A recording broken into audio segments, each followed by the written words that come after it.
SIR সংক্ষিপ্ত বক্তব্য। 2025-এ ভারতবর্ষের পশ্চিমবাংলার মাটিতে এসআইআর শুরু হয়েছে।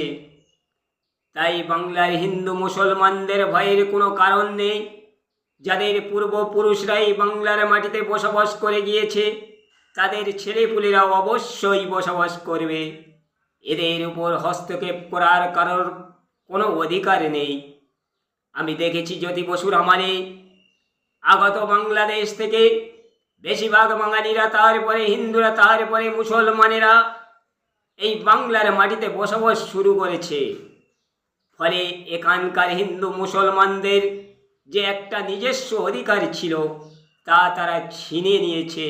তাই এখানকার হিন্দু মুসলমানদের একটা অভাব অনটন দেখা দিয়েছে।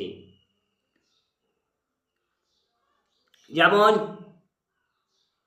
রাজনীতি থেকে শুরু করে, চাকরি থেকে শুরু করে, বিভিন্ন অফিস আদালত থেকে শুরু করে, বড় বড় কলকারখানাতে বড় বড় ব্যবসায়ী থেকে শুরু করে ভালো ভালো জায়গাতে তাদের কর্মকর্তারা নিযুক্ত করে নিয়েছে।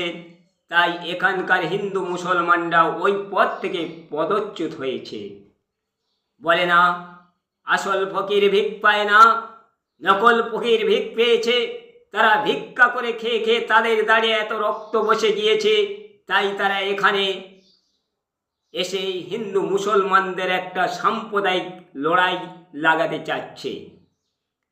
তাই আমাদের পূর্বপুরুষদের একটা দোষ ছিল, তারা ডাল ভাত খেয়ে তাদের দিলে এত রহম লেগে গিয়েছিল। তারা নিজের জাতিকে আশ্রয় দিতে গিয়ে হিন্দু মুসলমানেরা একে অন্যের সঙ্গে না আলোচনায় করায় হিন্দুদের আশ্রয় দিয়েছে, মুসলমান মুসলমানদের আশ্রয় দিয়েছে, বাঙালিরা বাঙালদের আশ্রয় দিয়ে তাই তারা নিজের বাঁশ নিজে টেনে নিয়েছে। আজ এসআইআরের মাধ্যমে এই মানুষেরা যদি তাদের রাষ্ট্রে তারা ফিরে যায়, এখানকার হিন্দু মুসলমানেরা ওই শূন্যস্থান পদ পূরণ করবে। এখানে বাঙালিরা একটু ভালোভাবে নিঃশ্বাস ফেলতে পারবে।